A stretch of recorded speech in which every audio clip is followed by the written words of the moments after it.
Shalom Alejem, ¿cómo están todos? Me alegra que estemos juntos de nuevo.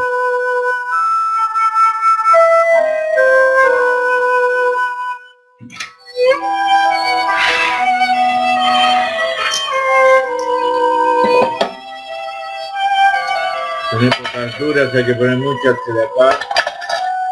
La tzedaká salva de la muerte, grande la tzedaká trae la redención. Y el sonido de las monedas rompen todas las maldiciones, rompen todas las clipot que nos puedan preocupar.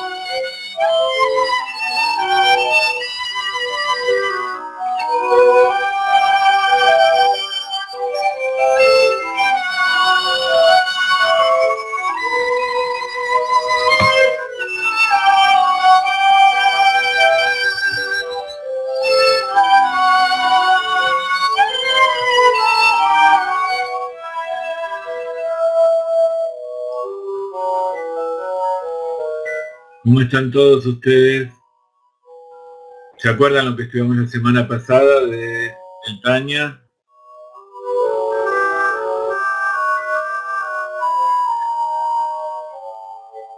El Tanya es el libro básico del Hasidut Chabad y está dicho que es la línea directa que une al Baal Shem Tov con la generación nuestra, la generación del Mashiach.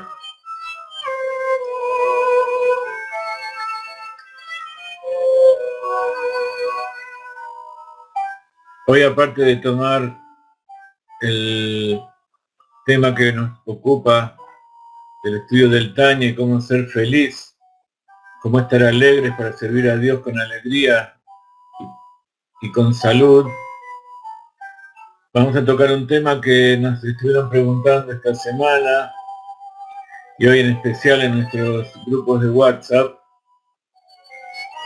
acerca del hilito rojo, que está tan de moda ponerse en la mano, atarse a la mano. Vamos a ver si es kasher, si sirve para algo, si hay alguna, si esto está fundamentado en la Kabbalah. Vamos a ver qué nos dicen los sabios. Pero igual vamos a empezar primero con el tema que nos ocupa, que es más importante, que es seguir nuestro libro de Tanya, porque en el capítulo anterior y en los anteriores, el Rebbe analizó distintos métodos para despertar la alegría y eliminar la tristeza que provoca nuestra conciencia de saber cuál es nuestro estado espiritual.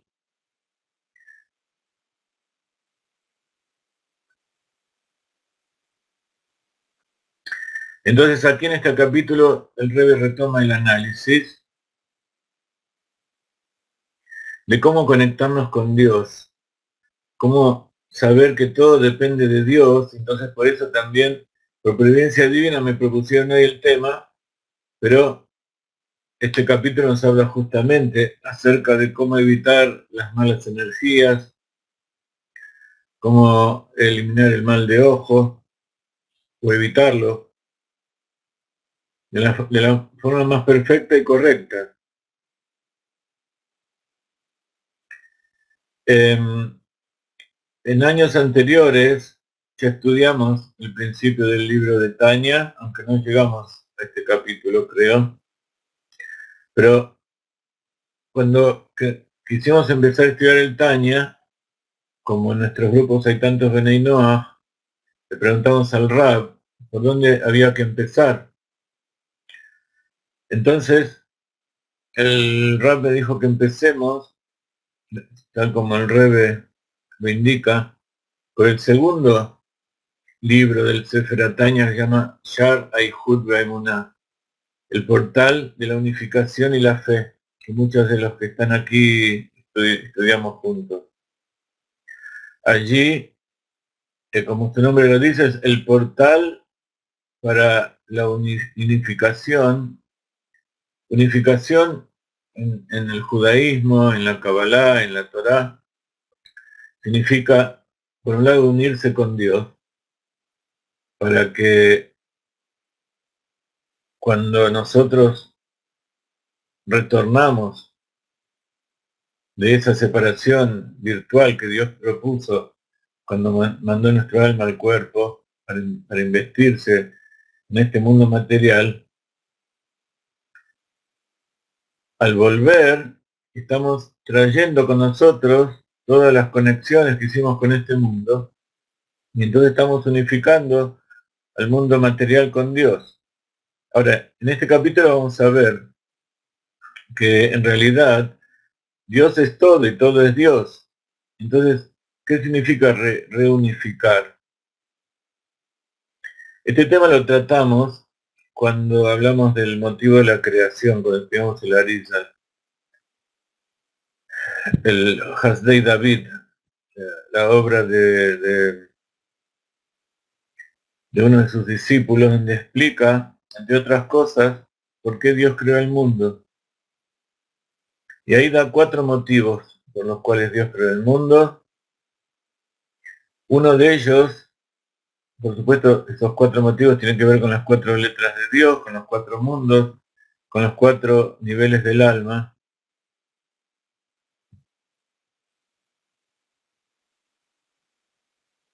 El motivo con la Sefirá de Jochma y con el mundo de Atzilut es que Dios quiso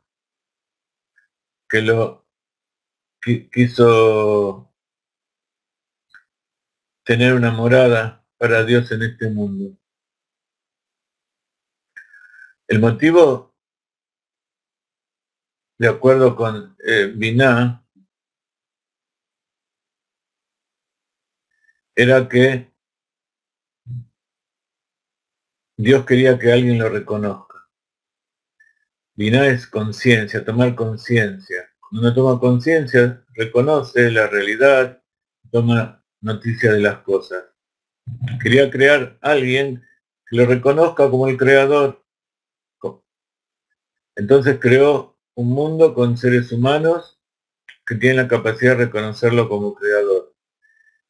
Nadie en la creación, en ninguno de los reinos, es capaz de tener conciencia de sí mismo, menos de Dios.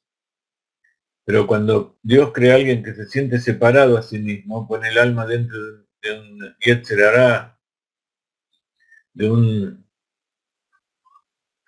instinto, donde hay un ego, y cuando hay un ego uno se siente separado del resto. Eso lo hizo Dios, no es que nosotros somos malos, así como Dios nos creó. Nos creó así para que desde ese lugar donde nos sentimos separados y criaturas independientes, reconozcamos que todo es Dios y que Él es el creador y que no hay nada fuera de Él. Entonces eso también significa volver a unir con Dios. El tercer nivel del mundo de Yetzirah, y que tiene que ver con las emociones, con Serampin, es que Dios es por esencia bueno. Y Él, cuando una persona es buena, necesita hacer el bien. Y si uno está solo, no puede hacer el bien, no puede beneficiar a otros, más que a sí mismo.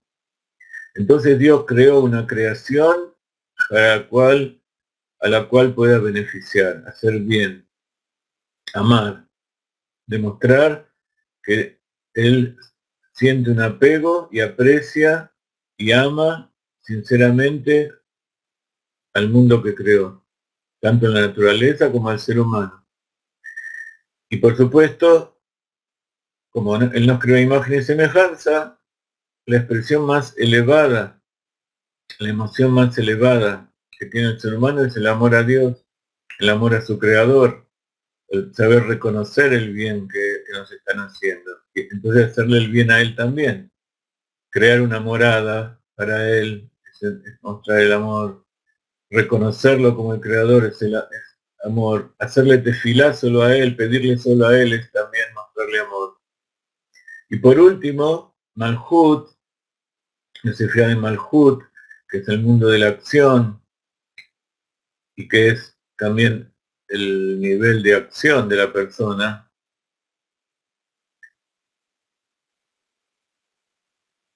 es que él quería ser rey. Y para ser rey, tener un reino, necesita gente, necesita su pueblo. Porque como está dicho, no hay rey sin pueblo. Así vemos 4 niveles de conexión con Dios. Reconocerlo a Dios como rey, como decimos en Rosh Hashanah. En Rosh Hashanah recibimos el reinado y nombramos a Dios como nuestro rey. Reconocer que no solamente es el creador, sino que es el que maneja todas las cosas. Él es la cabeza y de él depende todo, de su palabra todo depende. Creo que con esto que acabo de explicar ya no hace falta mucho hablar sobre el Ain Hara y el hilo rojo, pero como les prometí al final voy a hablar igual. Entonces, el segundo libro del Tanya, que es el libro que escribió el Admon Zaken, que dice que es llamado El portal para la unificación y la fe, plantea que cuando uno mira la creación de Dios, cuando uno ve todas las cosas que hace por nosotros, uno se siente unido y siente fe en Dios, se fortalece la fe en Dios. Entonces el Rav Ginsburg por eso nos dijo que es preferible empezar por eso, porque eso es común a todos los seres humanos. Hay aspectos de esta explicación del primer libro, el Sefer Benoni, que son específicos para el judío. Pero el amor y la fe y el reconocimiento a Dios es común para todos los seres humanos.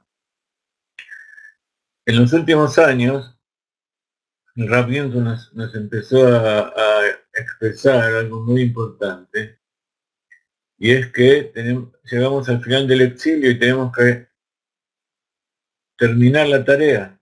Y para terminar la tarea hay que rescatar todas las almas judías dentro de cuerpos no judíos. Entonces, esto es como un imán. El estudio de la Torah es como un imán, por eso hay tanta gente que se acerca a la Kabbalah, se acerca a la Torah, al judaísmo, se siente atraída, y como sucede en tantos lugares, cuando vienen todos los peces a la costa, hay muchos pescadores y cada uno trata de tomar su parte. Entonces todas esas almas que están siendo rescatadas al final van a salir del agua, van a salir, se van a revelar como judíos, van a ser convertidos. Esta palabra conversión a veces se me ocurre un poco estrecha, un poco limitada para el significado que tiene. Pero en realidad es así. En realidad es revelar el alma judía que hay en el interior de esa persona. Ya estaba de antes.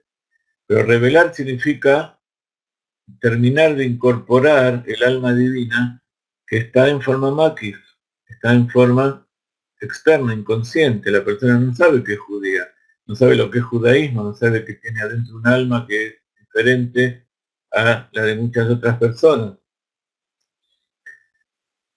Entonces, esa alma termina de entrar y por lo tanto su cuerpo también se transforma. Entonces lo que estamos convirtiendo es una persona que su cuerpo no tiene la vitalidad que da el alma divina, y convirtiéndola en una persona que toda su alma divina está incorporada en su interior. Cuando el niño nace, por ejemplo, se dice que a los 8 días, cuando se hace el Brit Milá, entra dentro de él, se afirma el alma divina. pero termina de entrar a los 13 años cuando hace el Bar Mitzvah. Entonces, este proceso de incorporar el alma, como en todas las cosas espirituales, no hay que materializarlas, no hay que compararlas, o o sea, se pueden comparar con cosas de la naturaleza, pero no hay que pensar que es lo mismo. Es nada más, la naturaleza es nada más que una parábola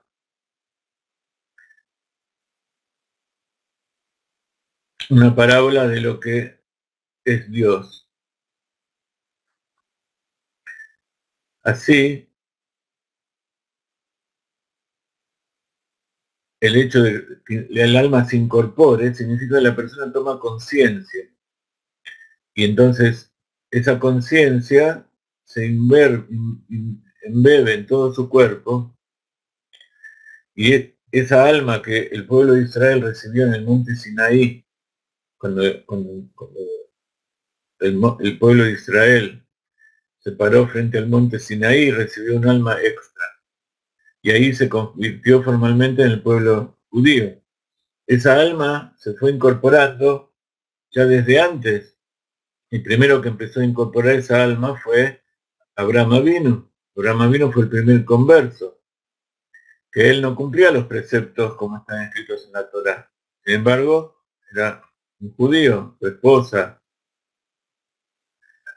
Está dicho que cumplían los preceptos, pero en forma espiritual, no en forma física.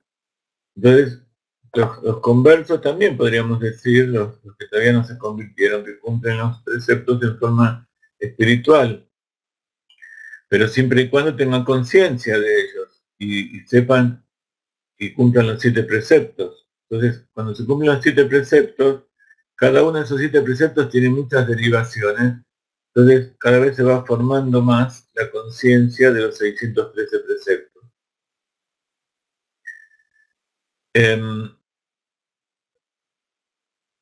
Les di muchos conocimientos ahora, pero como Baruch Hashem estas clases quedan grabadas, aquellos que las quieren ver luego de nuevo, las pueden ver. A diferencia de las clases de mi hija, que ella en una clase explica poco, pero muy profundo y muy, muy despacio, yo acostumbro a dar mucha información, así que si ustedes ven que es demasiado, respiran hondo, descansan y después vuelven a escuchar la clase nuevamente. De todas maneras, la idea que acabo de expresar creo que se entiende. En concreto, yo lo que le propongo es que tenemos la grabación de ese curso que dimos, que se llama el Portal de Unificación y la Fe. También tenemos las clases del motivo de la creación de la Arizal.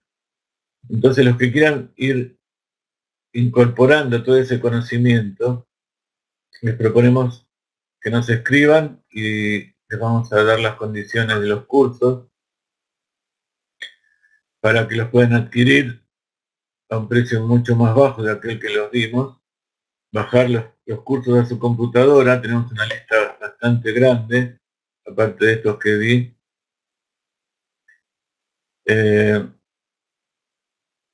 Y todos ellos tienen distintos temas y distintas formas de armar el rompecabezas, de unir todas las piezas como necesitan en esta época la gente.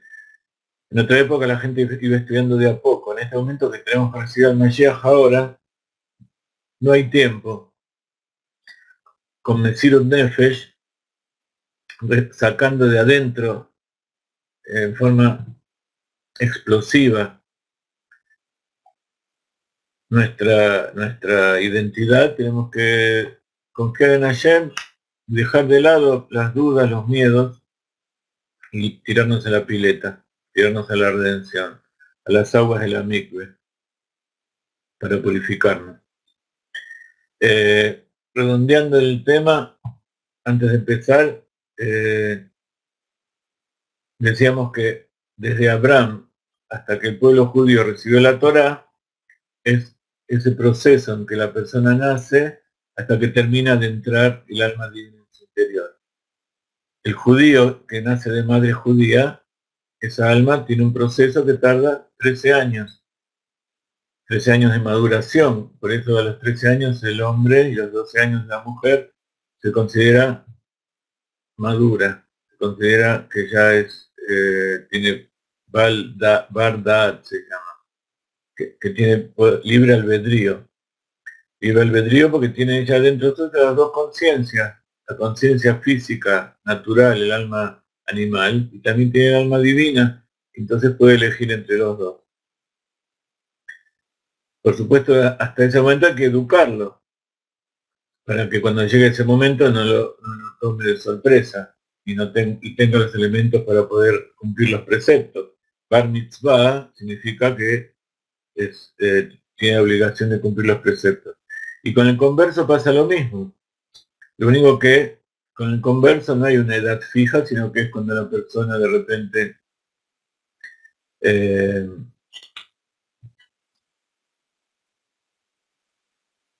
de repente necesita hacer un cambio y incorporarse al pueblo de Israel. Roque Arturo dice que en psicología el ser humano toma conciencia a los 7 años de edad.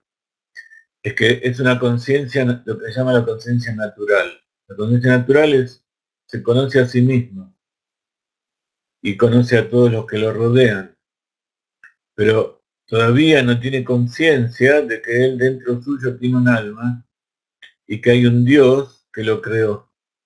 Por más que lo repita o te lo hayan dicho, él a los 7 años todavía no tiene la capacidad para tener el libre albedrío, significa la fortaleza para sobreponerse a los impulsos de su propia naturaleza. ¿Ok? Entonces hay una relación muy estrecha entre el número 13 y el número 7. El número 7 es considerado femenino respecto al 13 que es masculino. Siempre que hay un número impar, ese número impar en el medio tiene un número. O sea, hay la misma cantidad de números de un lado y del otro. Y el 7 justamente es el número medio del 13. Hay varios artículos en nuestra página que hablan sobre esta relación del 13 y el 7. Así que tiene mucha providencia divina que sea 7 años de acuerdo con la psicología. Muy bien. Entonces, la fortaleza de tener libre albedrío es que podamos decidir, y para eso hay que estudiar y hay que comprender el camino verdadero. Decidir por Dios, decidir por la verdad. Libre albedrío no quiere decir que yo decido lo que se me antoja, sino que yo decido lo que es verdadero. Yo tengo el conocimiento dentro mío que me dice, este es el camino, y yo voy a ir para allí.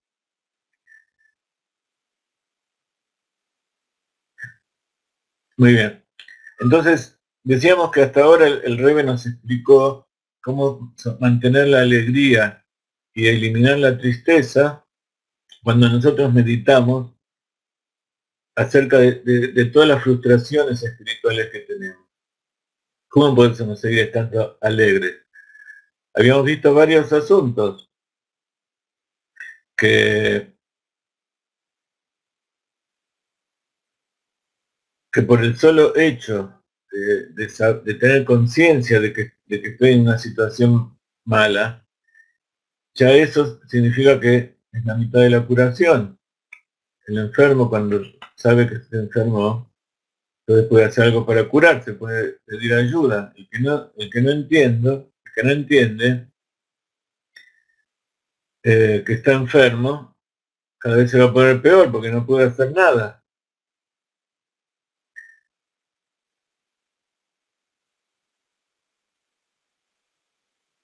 Por otro lado, pensar que dentro suyo hay un alma divina que es parte de Dios en lo alto y que Dios está conectado con él y que esas frustraciones son porque Dios decidió también ponernos en lugares donde había peligro de que no podamos pasar la prueba, pero que esa prueba fue para fortalecernos, como el atleta que cada vez la valla la van poniendo más alta.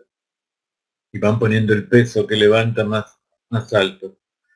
Entonces la primera vez que le suben el peso, capaz que él no puede, porque sus músculos todavía no están adaptados para la nueva cantidad. Pero si hace varios intentos y se prepara como corresponde, al final lo va a poder levantar. Pero cuando levantó eso, ya se considera que eso que tiene que pasar a un nivel superior. Entonces este proceso es un proceso de prueba, de error, de volver a probar, de tener fe. Eso se llama tener fe. Fe no quiere decir yo creo en Dios. Fe quiere decir que uno hace lo que Dios le pide y que si se equivoca, eh, si se equivoca y pierde y cae, es un motivo para levantarse y probar de vuelta hasta que le salga bien. Yo les agradezco mucho todos sus asuntos de números telefónicos y todas esas cosas, pero yo dudo que aquellos que estén escribiendo eso me estén escuchando. También dudo que aquellos que traten de entender lo que está escrito ahí puedan entender lo que digo yo a la vez. Por lo menos a los hombres no podemos hacer eso, a lo mejor las mujeres sí. Si ponen alguna pregunta o alguna cosa que tenga que ver con lo que estamos hablando, yo les voy a agradecer. Entonces dice, también este será otro medio de conducir al alma y al verdadero regocijo, particularmente en estos momentos específicos en que encuentra necesario purificar su alma e iluminarla con el júbilo de su corazón. El alma se purifica y se ilumina cuando el corazón está contento. Porque habíamos dicho que la esencia del alma se encuentra dentro del corazón. A pesar de que el corazón es la morada del alma animal, porque ahí está la sangre, de todas maneras, en el núcleo más profundo del corazón, cubierto por toda esa cáscara del alma animal, de los instintos y los deseos básicos, está inserto el núcleo y la parte más elevada del alma, la chispa del alma. Por eso el Baal Shem Tov, cuando acompañaba a los niños del pueblo al Heider, él era Melamed, era Moré de los chicos del Heider, antes de revelarse como el Tzadik, como el líder de los Tzadikim de los Hasidim. El Baal Shem Tov acompañaba a los chicos y le ponía la mano en el pecho y le decía que sea un judío cálido. Y entonces le despertaba esa chispa que hay en el corazón, ese calor, o sea, revelaba el alma judía que hay escondido adentro. Entonces, que ahonde en el pensamiento y bosqueje en su intelecto y en su entendimiento el concepto de la verdadera unidad de Dios.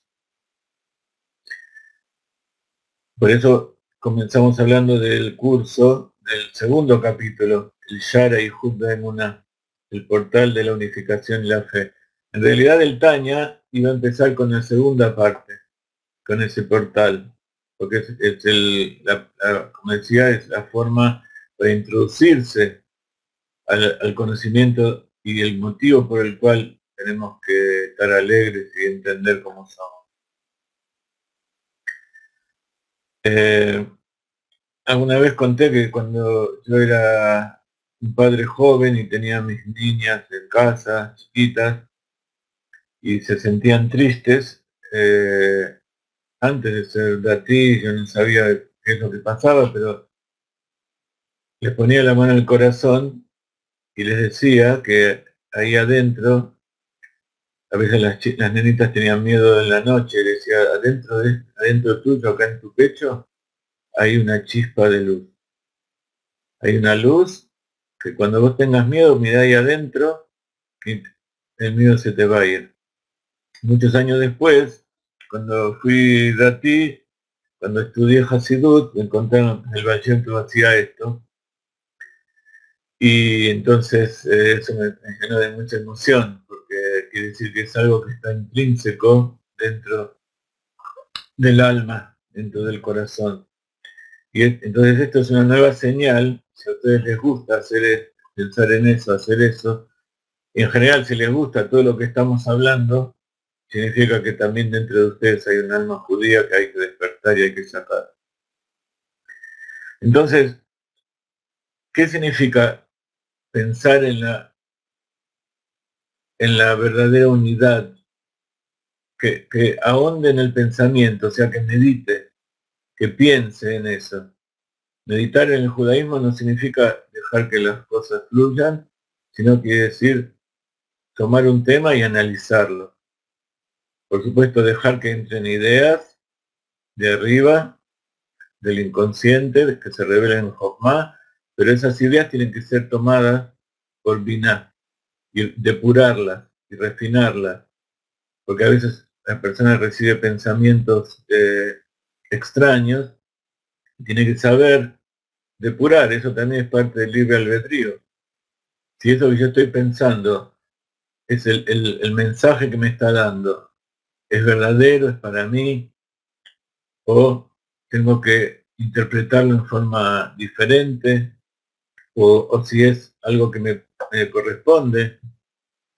Todo eso se sabe con experiencia, con el estudio de la Torá. Y muchas veces consultando, siempre hay que consultar. Y en su entendimiento, que bosqueje en su intelecto. También imaginar tiene sus vueltas, porque uno puede imaginarse cosas que no son, y entonces son una ilusión. Y a veces no hay más remedio, hay que empezar, como cualquier cosa. A veces uno empieza a imaginarse, se imagina cosas que no son. Pero cuando uno quiere llegar a la verdad, entonces cada vez va meditando y diciendo, no, acá acabo de estudiar en la Perashá de la semana tal cosa, entonces quiere decir que lo que yo pensé no es así, o nuevamente se consulta. Pero bosquejar no quiere decir imaginarse a Dios. No quiere decir hacerse una imagen de una persona y que yo estoy hablando con una persona, no. Al contrario, lo que propone el judaísmo y lo que pide Dios en la Torá es que no le demos forma ni cuerpo a Dios, sino que lo imaginemos como todo. Entonces, cuanto más incorporamos conocimiento, como la ciencia, para la ciencia, en una época el universo era nada más que la Tierra plana, donde vivían aquellas personas en Europa, un poco de agua alrededor, y algunas estrellas y cielos, un cielo que no sabían bien qué era, si era una cúpula llena de agujeritos, y cada vez el conocimiento se fue ampliando, pero si no se empezó a pensar, aunque estaba equivocado, después no se iba a seguir avanzando para llegar a los conocimientos tremendos que hay hoy. Y a pesar de todos los conocimientos tan profundos y tremendos que tiene la ciencia hoy en día, todavía en relación al conocimiento verdadero de la verdad divina, todavía estamos en pañales, es como si no supiéramos nada. Pero, ¿para qué sirvió todo esto? Para que nosotros hagamos el esfuerzo. Incluso inconscientemente los científicos lo que quieren es conocer a Dios y quieren ayudar a la humanidad. Cuando se dejan llevar por el impulso animal, entonces eso sirve a los intereses eh,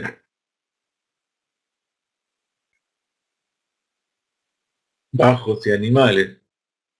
Pero el impulso es correcto. Llegar a Dios, conocer la naturaleza, ampliar el poder del ser humano para llegar a Dios. Hay que hacerlo de forma correcta. Entonces, cuando Dios sabe que nosotros nos esforzamos un poquitito, como dice Dios, dice el profeta, abrime una ventana del tamaño del ojo de una aguja, yo te voy a abrir todos los cielos. Ahonde en el pensamiento y bosqueje en su intelecto y en su entendimiento, ¿sí? en el Jochma y Binah, el concepto de la verdadera unidad de Dios. ¿Qué quiere decir unidad de Dios? No significa solamente que es uno, sino que todo es Dios. Ese es el conocimiento. No que cada parte es Dios, que esta computadora es Dios, o que una estatua es Dios, o que un hombre es Dios, o una montaña, el sol. Esas son todas partes de la creación. Pero la creación no es como la persona que hace una estatua o hace una computadora y después la vende o la deja ahí, se va a otro lado y ya no tiene ninguna relación con ella. La creación de Dios es tal que cuando crea, todavía eso está dentro suyo. Por eso es como si Dios nos estuviera pensando todo el tiempo, pero su pensamiento equivale a hablar, a pensar, a sentir y a hacer, todo junto.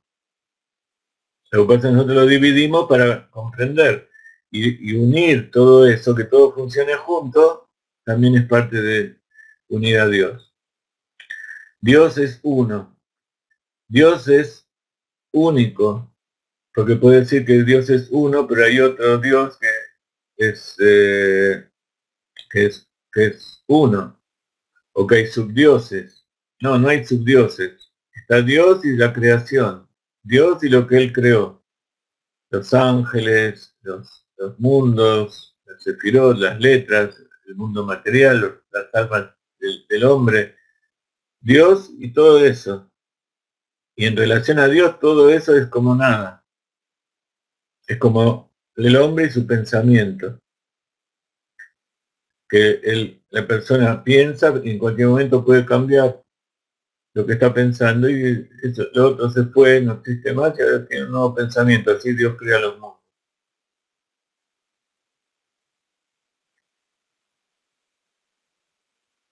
Ejad, Yahid y Meyuhad. Que considere cómo él permea, llena todos los mundos, tanto superiores e inferiores. El hecho de que los mundos sean parte de él se refiere a esto, que la luz divina permea todos los mundos, que estamos todos dentro del, como si fuera el pensamiento de Dios. ¿Y cómo es esto? Tal como el alma permea el cuerpo. Entonces, a través de eso, la anima. Un segundito, por favor.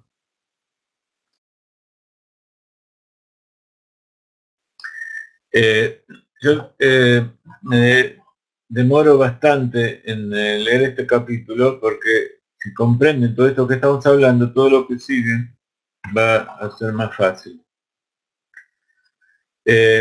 Entonces, que considere cómo él permea, llena todos los mundos, tal como el alma permea el cuerpo. El alma le da vida al cuerpo. ¿Por qué? Porque lo llena, se inviste dentro de él. Así Dios permea todos los mundos. Y esto es lo que se llama la fuerza vital divina. Esa fuerza vital que Dios da se adapta a cada una de las criaturas de acuerdo a la necesidad, de acuerdo a las características que Dios le dio. No es la misma la fuerza vital que le da una piedra que la fuerza vital que le da un ser humano o a un animal o a una planta.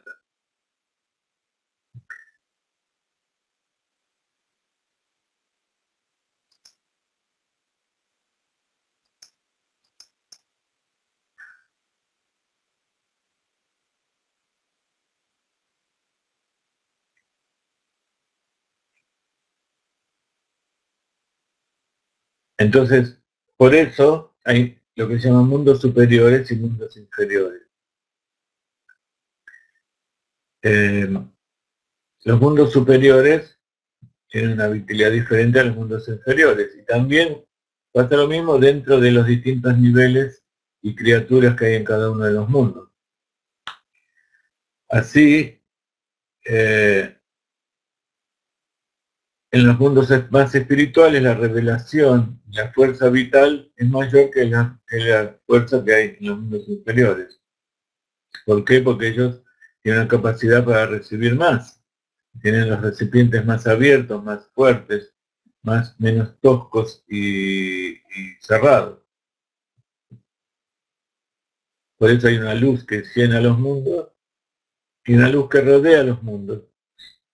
La luz que llena los mundos depende de cada uno la fuerza vital que le da. En cambio, la fuerza que rodea los mundos significa que está inconsciente, está por afuera, y es una fuerza que es igual para todos los mundos. Entonces, que considere también que aún en este mundo está lleno de su gloria, como todo carece de realidad alguna en su presencia, como todo carece de realidad alguna en su presencia. ¿Ok? Como decimos recién. Él es realmente uno solo en los planos superiores e inferiores, tal como él estaba solo antes de los 6 días de la creación. Por más que él creó y distintos lugares, todo es para él igual. Solamente la diferencia está para nosotros. El mundo de Atzilut es luz infinita, emanada, y solamente hay 10 sefirot, y esas 10 sefirot están unificadas todas en una. No hay 10 sefirot separadas. Y cuando me preguntan por seres, no se imaginen en seres extraterrestres, ni de animales que se ven en las películas de ciencia ficción, o seres de criaturas extrañas, sino que son fuerzas espirituales que no hay que imaginarlas como criaturas o con formas, sino que son fuerzas como los ángeles o las almas o la luz infinita que les da vida a todos ellos. Aún en el mismo lugar en el que este mundo, el cielo, la tierra y todas sus huestes fueron creados. Él solo llenaba este espacio entonces. Y como estudiamos en Kabbalah, cuando Dios quiso crear, él era uno junto con su luz infinita, y dentro de su luz infinita creó un espacio. O sea, es como la persona que para expresar algo no puede tener todas las cosas que sabe en su cabeza al mismo tiempo, sino que tiene que hacer un blanco, un espacio vacío en un lugar donde allí proyectar y escribir como en un pizarrón aquello que quiere expresar. Así Dios creó los mundos. Es lo que llama el Tzimtzum Arishon, el primer Tzimtzum. Entonces, aún en el mismísimo lugar en el que este mundo, el cielo, la tierra y todas sus huestes fueron creados. ¿Qué son las huestes? Son todos los ejércitos celestiales, como decía recién, todos los seres que están a sus órdenes para transportar y llevar la energía de luz infinita, que es lo que llamamos el proceso creativo, hacer que de la nada, que es Dios, exista algo. Y también ahora es así, Él es uno solo sin cambio alguno, porque en relación con Él la mismísima existencia de todos los seres creados es totalmente nula. Todos los seres creados están anulados a Dios, tal como las letras del habla y del pensamiento están anuladas dentro de su fuente y raíz, es decir, la sustancia y esencia del alma, o sea, sus 10 facultades, como binaidad, etc. Entonces, yo soy un ser humano, tengo mi pensamiento. Dentro mío hay letras, hay pensamientos, hay ideas, hay frases. Eso que yo pienso, ¿es parte de mí o es algo separado de mí? Eso que yo pienso existe mientras yo lo piense. Cuando deje de pensarlo, desaparece. Para que no desaparezca algo que yo pensé, tengo que transformarlo en emociones y esas emociones llevarlo a la acción. Pero de todas maneras ya deja de ser pensamiento, sino que se transforma en algo concreto. Una vez que, por ejemplo, yo escribí ese pensamiento y la gente lo lee, ya ese pensamiento se transforma en parte de otros. Y si yo me olvidé de ellos, o ya desaparecí, eso queda en la mente de los otros. Pero eso pasa en la creación. Esa es la diferencia tan grande entre lo que es Dios y su creación. Dios es infinito, y nada de lo que él piense está fuera de él. Y nunca va a estar, nunca va a desaparecer mientras él quiera o decida que exista. Incluso eso que él siente, que se refiere a lo que él piensa, se refiere al mundo de Briah, a los ángeles y las almas del mundo de Briah. Aquello que él siente se refiere a los ángeles que él crea en el mundo de Yetzirah, que manejan las emociones. Y aquello que él hace, que es el mundo de Asiá, el mundo de la creación, este que nosotros vivimos, el mundo de la acción donde nosotros vivimos. Para nosotros lo dividimos para poder entenderlo, pero para él es todo una sola cosa, no hay ninguna diferencia. Por eso significa que está todo anulado a él. Y tanto fue antes de que él cree las cosas cuando no había nada, como ahora, que ya creó. Él es uno solo, sin cambio,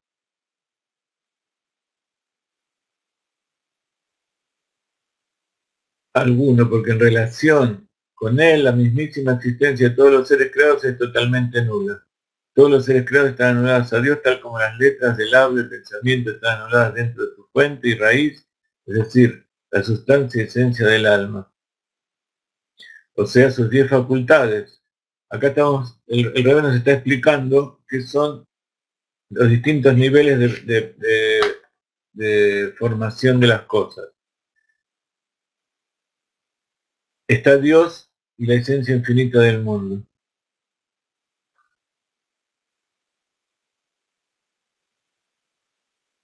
De él emana su luz infinita.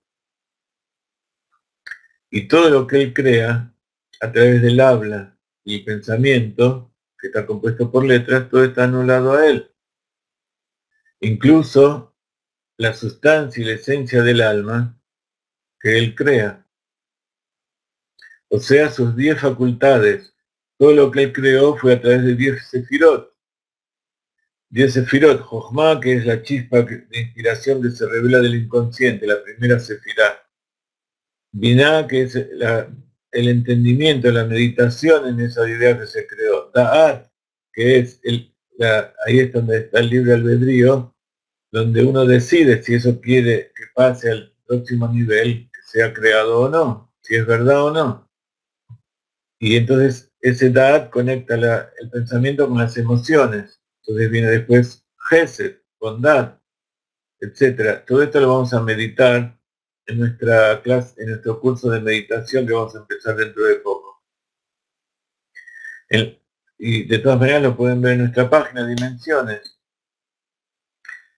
Entonces, todas esas sefirot están unas, y allí aún no hay letras antes de ser investigadas en la vestimenta del pensamiento, como se ha explicado extensamente en el capítulo 20-21. O sea, allí en la fuente donde todo deriva, todavía no hay letras, está todo en potencia. Todavía Dios no lo preparó. ¿Qué quiere decir letras? Letras quiere decir expresar, hacer canales de expresión, instrumentos de expresión para que eso pueda ser transmitido. Crear quiere decir transmitir. En nuestra época con las computadoras entendemos cómo crear, que algo exista, significa un intercambio de información. Recién ahora, en nuestra época, podemos ver cómo un átomo es un conjunto de información.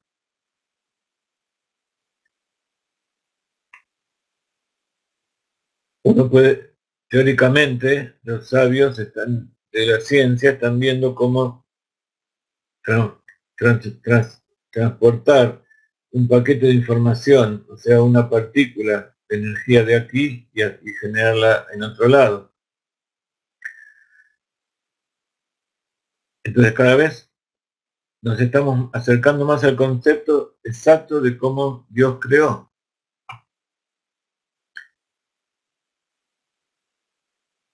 En otra parte, esta idea se ilustra más detalladamente mediante una analogía de un fenómeno físico, la anulación del brillo y la luz del sol dentro de su fuente, la esfera solar celeste. Porque una cosa es el cuerpo del sol que es donde está el origen de la luz, y dentro de ese cuerpo está incluso la luz, hay materia y hay luz, pero recién se llama luz cuando sale de la esfera solar. Mientras tanto, esa luz que está en su interior está completamente anulada y es parte del sol mismo. Porque sin duda su brillo y luz alumbran e irradian también allí, y de hecho con más fuerza que como alumbran e irradian en el espacio del universo. No solamente están ahí adentro, sino que la luz que hay dentro del sol es mucho más fuerte que la luz que sale. Una vez que sale ya empieza a disiparse inmediatamente. Pero allí dentro del sol su existencia misma se anula dentro de la fuente, de la existencia de la fuente. Y es como si la luz fuera absolutamente inexistente. La luz dentro del sol está mucho más fuerte que en el resto del universo. Incluso más fuerte que 1 milímetro después que salió de la superficie del sol, si podríamos hablar de esta manera. Pero a pesar de eso, a pesar de que toda la fuerza, la potencia de la luz es más fuerte dentro del sol es como nada en comparación al sol mismo. Así que imagínense todo lo que sale para afuera. Esta analogía el Rebbe explica que cuando hacemos analogías o parábolas de la naturaleza para ver a Dios siempre son incorrectas. Solo nos dan un aspecto. En este momento estamos viendo cuál es el aspecto de la anulación de la luz dentro del sol. Pero Dios es infinito, no hay una dentro y una fuera de Dios. Solamente es para nuestra imaginación, para entender una parábola. Dios es todo. Nosotros incluso somos parte de esa luz que está dentro de Dios. Entonces, nuevamente, a pesar de que la luz infinita que hay dentro del sol, de la parábola, o sea, dentro de Dios, es absolutamente tremenda. De todas maneras, en comparación con el sol mismo, en comparación con la esencia infinita de Dios, es nada. ¿Qué diferencia hay entre esencia y luz? Entre la fuente de la luz y la luz. La luz solamente sirve para expresarse hacia el exterior. La luz es una imagen de lo que es el verdadero ser. Por ejemplo, el Sol en este momento está a 150 millones de kilómetros de nosotros y tarda 7 minutos en llegar hasta aquí. Si el Sol hace 3 minutos desapareció, yo todavía no me enteré. Porque la luz, de acuerdo con las últimas teorías, después dentro de 2 años va a cambiar. Se va a ver que la luz no es constante, sino que también tiene variación y puede llegar a ser infinita. Eso ya lo están comprobando también en la ciencia, cuando por el efecto de, ¿cómo se llama el efecto? Cuando se afecta una partícula aquí, en el otro universo, una partícula gemela recibe también el efecto. Bueno, en este momento me olvidé, ustedes se va a acordar. Entonces, la existencia misma se anula ahí adentro del Sol.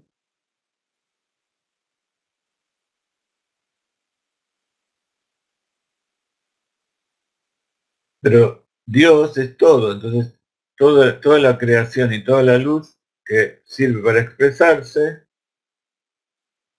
está anulada y es cero dentro de la verdadera esencia de Dios. Esa es la esencia. No quería terminar esta clase sin hablar un poco de lo que habíamos prometido del ojo, del mal de ojo y del hilo rojo. Aquellos que quieran leer todo el capítulo y que no tengan el Tanya, Les doy aquí el enlace donde lo pueden encontrar en internet. Y si lo van leyendo, para la clase que viene va a ser muy bueno.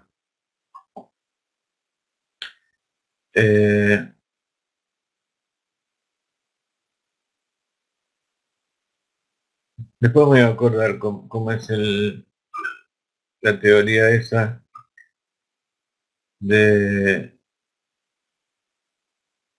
si una partícula recibe un efecto y se transmite a otra del otro universo, tardaría miles de años, millones de años en llegar.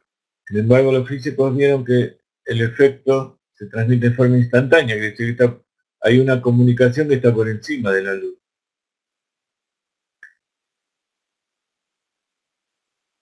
Que es un efecto atemporal, por encima del espacio y del tiempo, pero en la física tiene un nombre especial. No quiero entrar en eso ahora.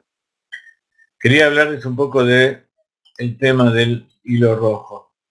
Con lo que acabamos de hablar, un poco estamos empezando a entender qué inútil que es pedirle a las criaturas, a los ángeles, a las estrellas, que nos protejan o que nos den cosas. Y yo supongo que no hace falta explicarles qué inútil que es pedirle un hilo rojo.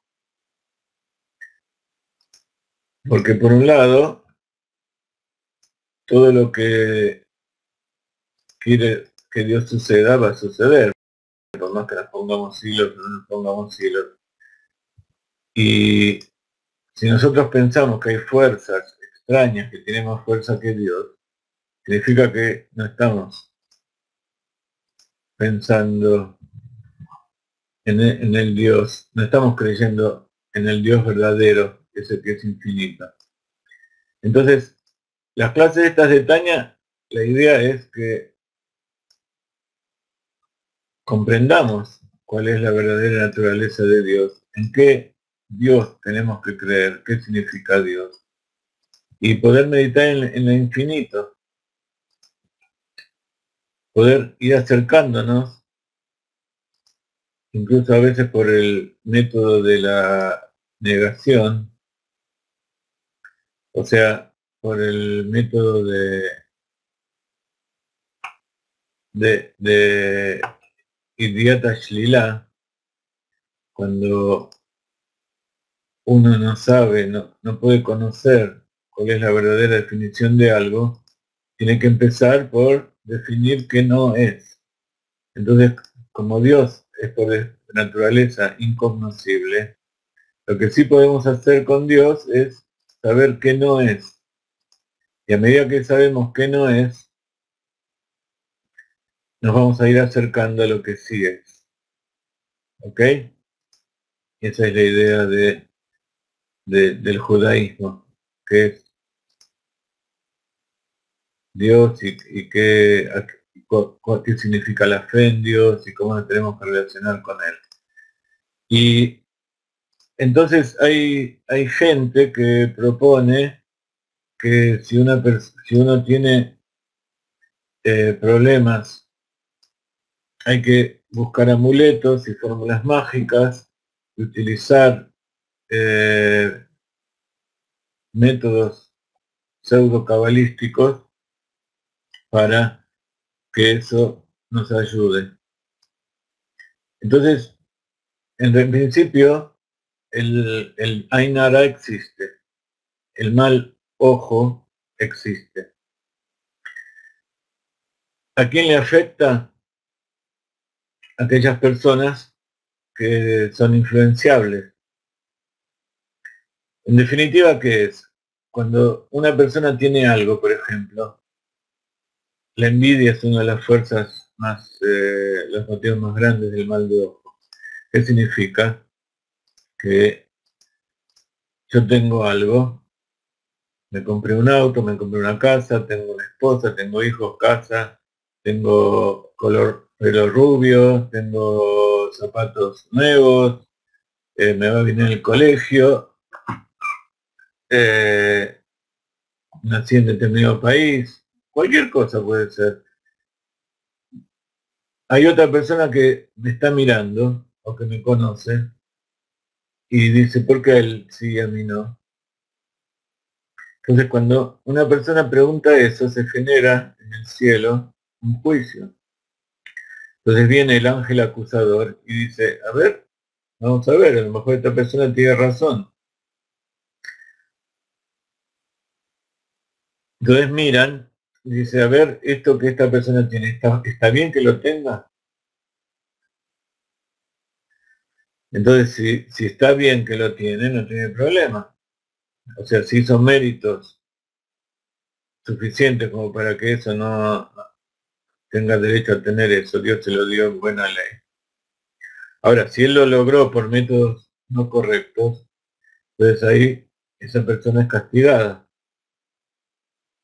Entonces, erróneamente se hace creer que el castigo viene en forma inmerecida. Entonces, por un lado, está dicho que uno no tiene que ser el acusador.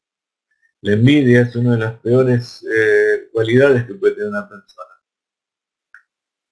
El buen ojo, el querer el bien del otro, el desear que el otro tenga cosas, incluso si yo tengo o no tengo, sin ninguna importancia. El querer a una persona es querer que esa persona le vaya bien y tenga cosas, esté sana.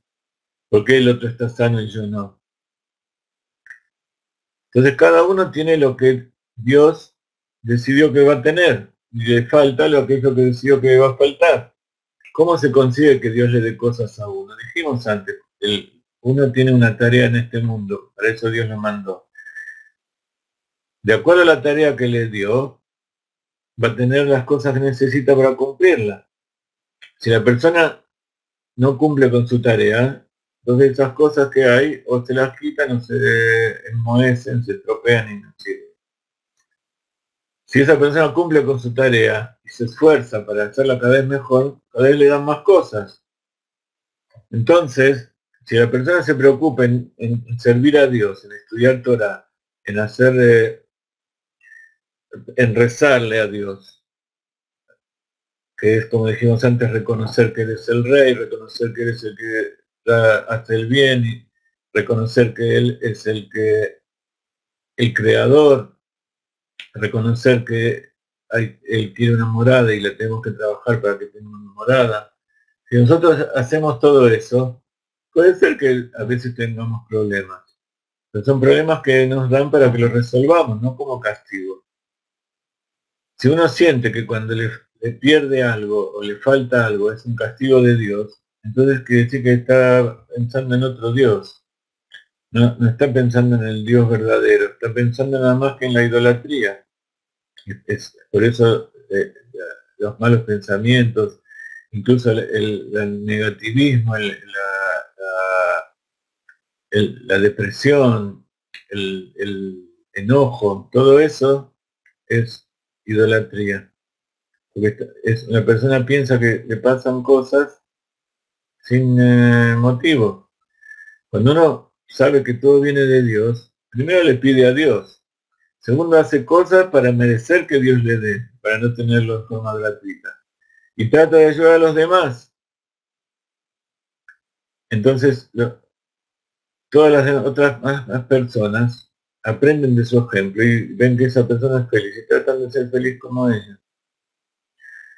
Pero de todas maneras, ese es un mundo ideal. En el mundo en que vivimos, no todos somos perfectos, ni mucho menos, y tenemos problemas en cumplir lo que Dios nos da.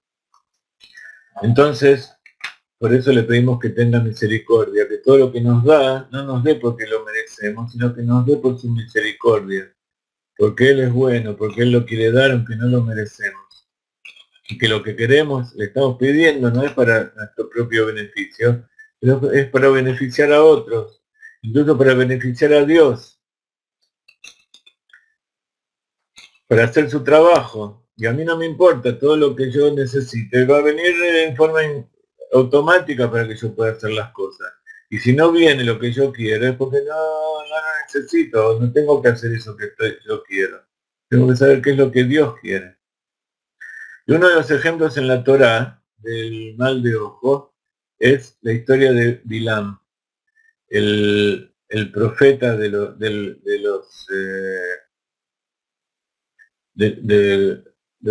pueblo que vivía allí cuando el pueblo de Israel salió de Egipto. Y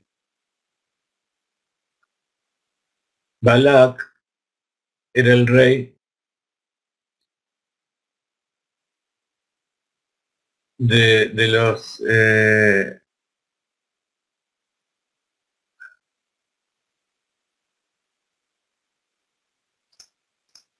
quién era el rey?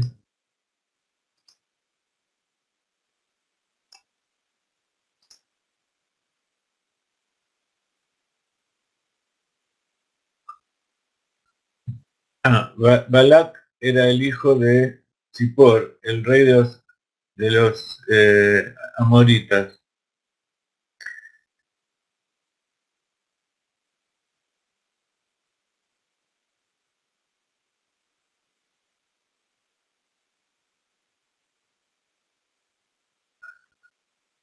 Perdón, Balak era el rey de los moabitas, Moab. Paradójicamente, el pueblo de donde salió Ruth, la abuela de David. Y entonces, los moabitas estaban muy temerosos y se juntaron con el pueblo de Midian.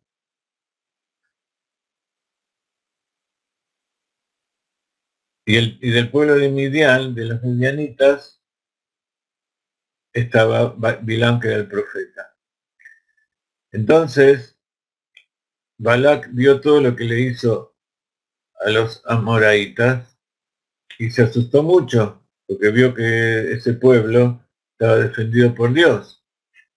Entonces dijo, por las buenas no los vamos a vencer, por las armas tenemos que hacer algo. Entonces lo llamó a Bilam, que era el profeta de los moabitas, y le dijo que tenía que maldecirlos.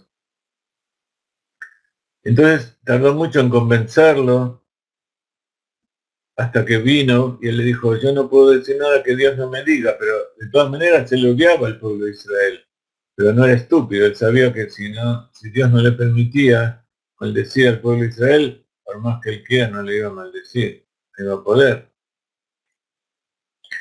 Entonces Balak, que era un rey malvado, lo quiso convencer y lo convenció a toda costa. Entonces fue a un lugar y allí no hubo caso. Se ha dicho que Bilam era un profeta que tenía un mal ojo, o sea que era tuerto, pero literalmente él tenía capacidad de maldecir a través de mirar mal a una persona. Es tal era la maldad que tenía dentro suyo. Les pido por favor que se concentren en lo que yo estoy hablando, porque si no, no les va a servir la clase. Y aparte distraen a otras personas que están aquí. Y a mí también, porque yo trato de leer a ver si ustedes tienen alguna pregunta, alguna duda, y de repente me voy para otro lado. Entonces lo llevó para que vean al pueblo, y no funcionó para que lo maldiga. Entonces le digo, va, te voy a llevar arriba de todo, y de allí vas a ver a todo el campamento de Israel. Entonces Balak le dice, maldecilos, y si lo maldecís, entonces Dios no va a estar con ellos, y vamos a poder vencerlos. Cuando subí allí, te llevaré a otro lugar esperanzadamente, Dios lo considerará apropiado dejarte maldecirlo por mí allí. Imagínense lo que significa que una persona piense que Dios deja que maldiga, que es un idólatra verdadero. Entonces Balak llevó a Bilam a la cima del pico que mira al páramo, y Bilam le dijo a Balak, constrúyeme aquí 7 altares y prepara para mí 7 toros y 7 carneros. Empezó a hacer sus trucos, Bilam,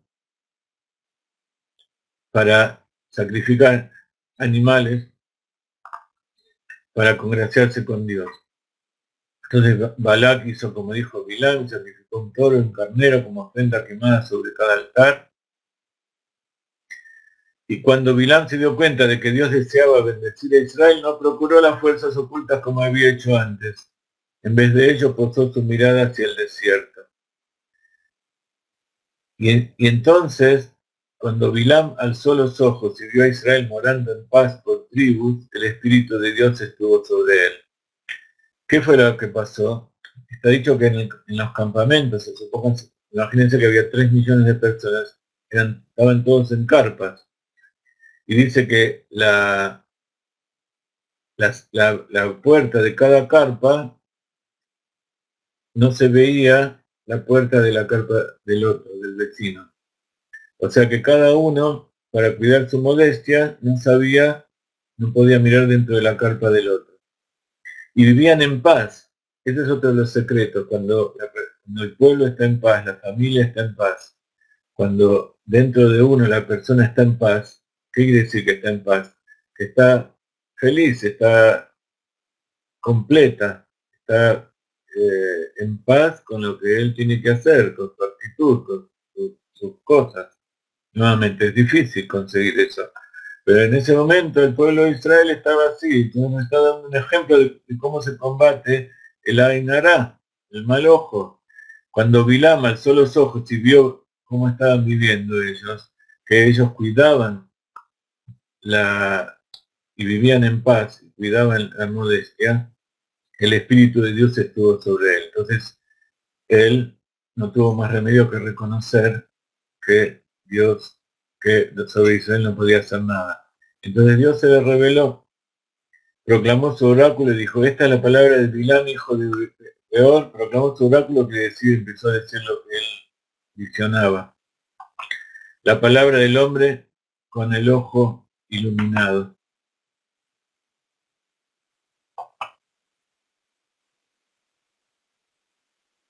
La palabra del hombre con el ojo iluminado. O sea, ahora ya no tenía mal ojo, sino que tenía un buen ojo.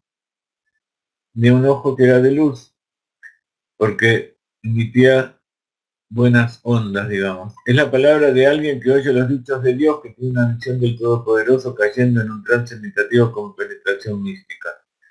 Y entonces empezó a bendecir al pueblo con palabras y incluso tuvo la profecía más grande, está dicho que tuvo una profecía más grande que la profecía de Moisés, porque Dios le reveló lo que iba a pasar en el futuro, cuando venga el Mashiach. Tal es lo que le da Dios a aquella persona que se sobrepone a su mala inclinación. Después de esto, que Bilam se fue, por supuesto Balak, el rey, se enojó mucho con él y lo despidió y él se fue y siguió haciendo sus hechicerías. Pero en ese momento Dios lo dominó. Entonces ahora vemos, cuando la persona le pide a Dios, a pesar de que tenga defectos, entonces no hay nada que lo pueda afectar. La Torah misma, la Torah escrita misma nos muestra cómo tenemos que actuar para que no nos afecten las malas miradas y las cosas que dicen las hechicerías. Mucha gente me dice que tiene una gallina en la puerta, o que me está haciendo brujería, o muñequitos con alfileres, todo el tiempo me consultan. Pero eso nada más que una sugestión que le hacen a la persona. A veces pasa algo. Lo mismo con el cordón rojo. La persona se pone el cordón rojo y se siente protegida, entonces se queda tranquilo. Entonces al quedarse tranquilo, no le preocupa todo lo que pasa alrededor. Entonces esas malas ondas no entran. Pero no es que el hilo rojo tiene algún poder. Es nada más que él se siente, él lo manejó. El verdadero poder viene de la persona que está verdaderamente tranquila consigo misma y conforme. Y sabe que está haciendo lo que tiene que hacer. Entonces, eso le produce un escudo, porque Dios es su escudo.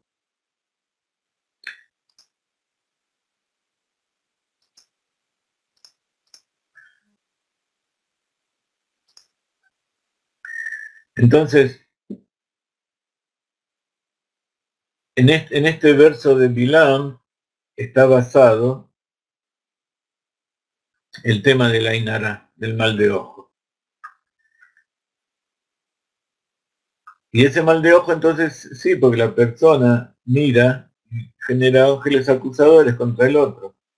Por supuesto, esos ángeles acusadores también van contra él mismo. Aquel que tiene envidia es el primero que sufre y es castigado, no solamente el otro. Ahora, de acuerdo con lo que dicen estas personas, ese hilo rojo tiene el poder, porque es rojo, y rojo es de Geburá, de contener las Geburot. Y justamente lo que están diciendo es al revés, y es rojo, atrae la Geburá. Por eso, en Shabbat, la séptima hora, entre las 6 y las 7 del día, el viernes a la noche, no se hace Kiddush, porque el vino, ya sea blanco o rojo, tiene que ver con Geburá. Cuando uno toma vino, se despiertan Geburot, y si es rojo, más todavía. Esa es la hora de Madin, la hora del planeta Marte, que es el planeta rojo, que es Geburot. Es la hora de las Geburot, entonces uno tiene que evitar aumentar Geburot. De todas maneras, si la familia tiene hambre y los chicos se van a quedar dormidos y sigue esperando, eh, tiene que hacer Kiddush apenas llega del Beit Knesset. Si es justamente en ese horario y puede esperar, que espere. El Rebbe dice hay que esperar, no hay que aumentar en Geburot. Pero aquel que quiere cumplir el precepto, si por ejemplo una persona tiene invitados en su casa y esos invitados no saben de esas cosas, no les importa nada. Entonces, si esas personas se van a ir o no van a entender y van a decir, wow, mirá, esta persona que hace estas cosas, no tiene sin comer. Entonces, como el precepto de recibir invitados está por encima de estos asuntos cabalísticos, entonces hay que darles de comer, y para comer hay que hacer kiddush, no hay otra forma de hacerlo con vino. Pero si la persona quiere estar bien también con los aspectos interiores de esto, entonces va a empezar a contarles historias y les va a hacer interesar hacer cosas, distraerlos hasta que llegue el horario en que se pueda hacer kiddush y ya está. Entonces, eh, existe lo que llaman las geburot, los rigores, y hay que tratar de dulcificarlos.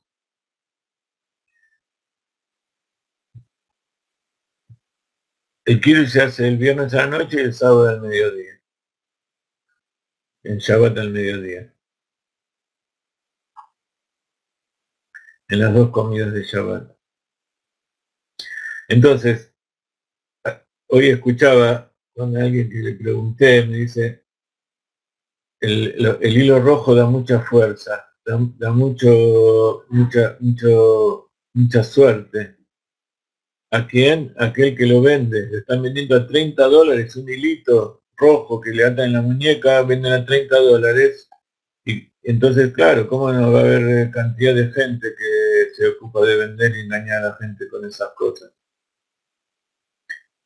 Hay algunas cosas, hay algunos puntos en que se basa esta gente, interpretando mal las escrituras y la Kabbalah para hablar del hilo rojo. Y existen algunas cosas que estos supuestos cabalistas o espirituales quieren utilizarlas para convencer a la gente que usa el hilo rojo y poder sacarles el dinero. Dinero, poder o prestigio, es lo mismo. Para eliminar y alejar las energías malignas. En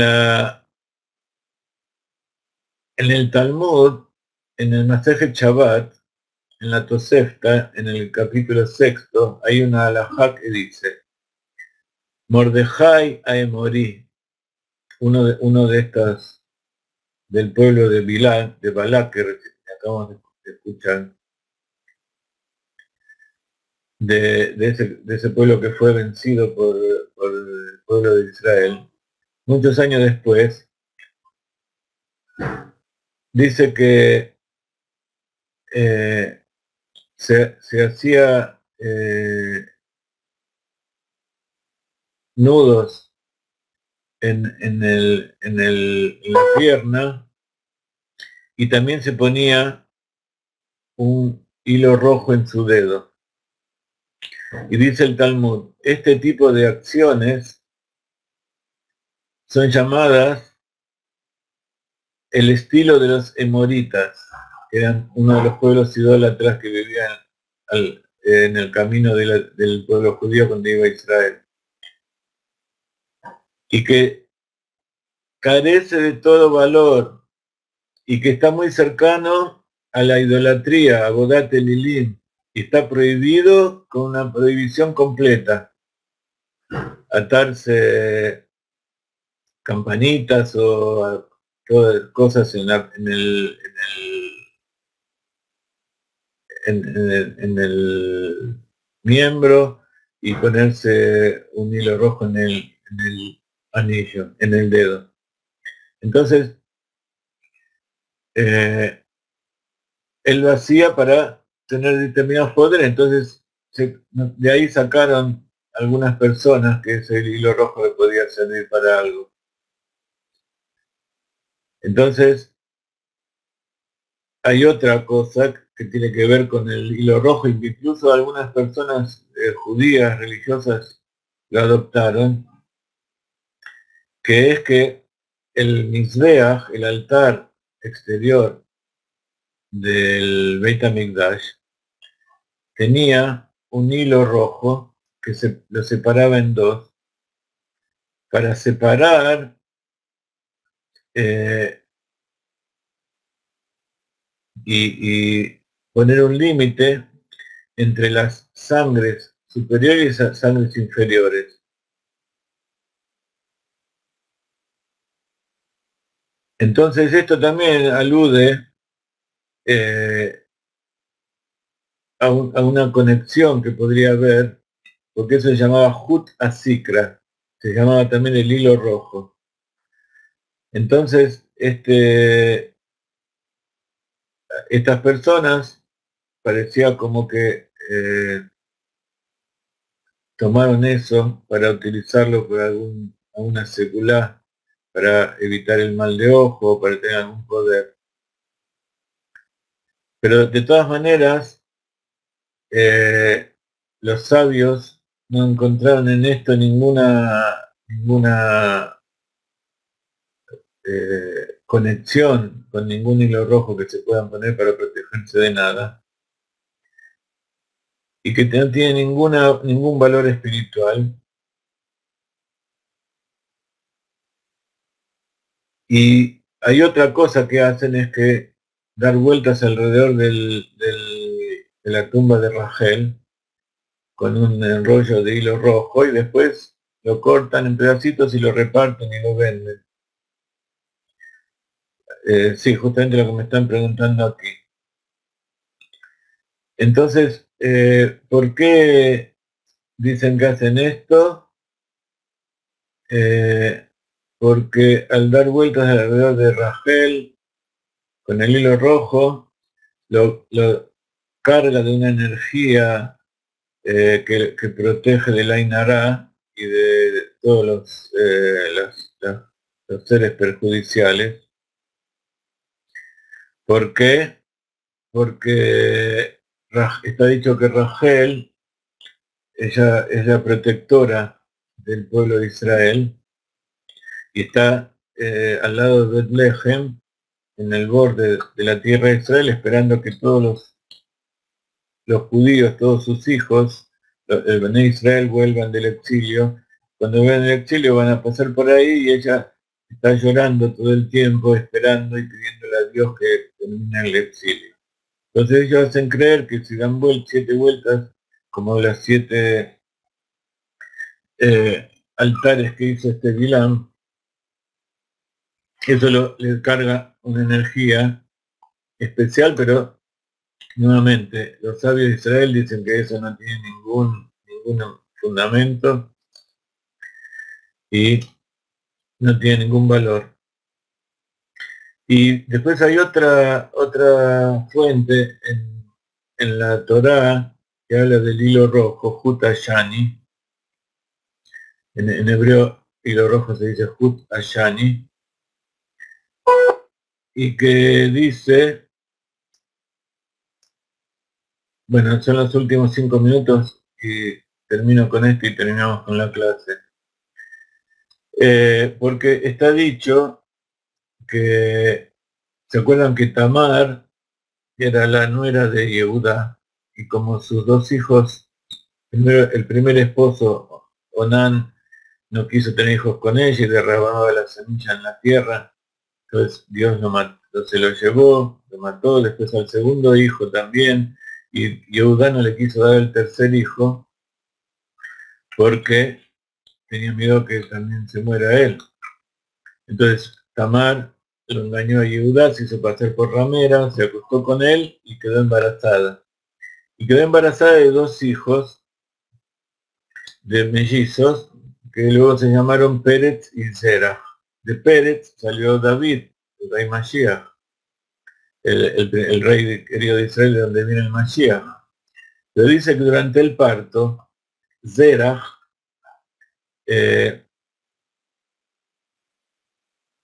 sacó su mano primero.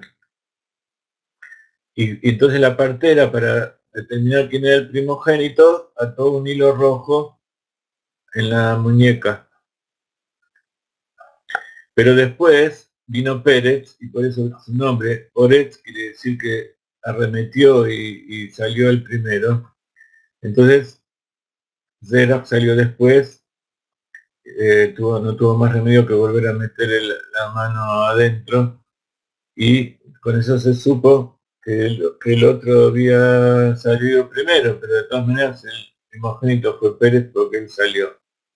Es algo parecido a lo que pasó con Esaú y Jacob.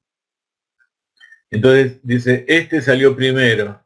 Entonces también toman estos pseudo cabalistas esto como para hacer creer que en ponerle una cintita roja, un hilo rojo a un bebé o a una persona lo va a proteger de algo. Pero esta partera no tenía ningún interés espiritual, no tenía ninguna intención de protegerlo de nada, sino simplemente determinar quién era el primogénito. Más todavía, y es verdad, hay un color que es especial para protección y que es el color Tjelet. El color Tjelet es el color celeste un poquito tirando verdoso, pero en general es como el celeste del mar, que es lo que se pone, lo que Dios ordena poner en uno de los hilos del tzitzit, que lo vas a mirar y vas a recordar todos los preceptos de Dios. Entonces ese es un color, sí, que nos protege, pero no porque el color nos proteja, sino porque al mirarlo, recordamos, al mirar los hilos del tzitzit, recordamos todos los preceptos. Y cuando recordamos los preceptos, los cumplimos y nos alejamos de la maldad, y entonces por eso Dios nos protege. No porque tengamos un hilo celeste. Incluso las tumbas de los tzadikim tienen una cúpula y están pintadas de ese color cielo y color geles. Entonces, no se dejen engañar, no tienen la plata y piensen muy bien cuando alguien les dice algo y que no es un sabio de la tierra de Israel o del pueblo de Israel, que no está basado en la verdad. Como les decía al principio de la clase, los invito a ver todos los cursos que tenemos para profundizar en estas cosas. Los hicimos con mucho cariño y están basados en verdaderas enseñanzas. Somos seres humanos y nos podemos llegar a equivocar. Y si nos damos cuenta, nos decimos, y si no, alguien nos hace ver. Pero nunca engañamos en forma voluntaria. No engañamos, sino que tratamos de seguir fielmente las órdenes del Rab y de los sabios de Israel, que son los que Dios determinó para llevar la sabiduría a todos los pueblos. Y de esa manera traemos al Mashiach ahora mismo. Así que sigan colaborando, que tengan todos un Shabbat muy hermoso, un Shabbat Shalom, Mañana hay clase de psicología, los esperamos también. Espero que esta clase haya sido de su agrado. La semana que viene terminamos de leer el capítulo 33. Felicidades y alegrías para todos. Bendiciones desde la tierra.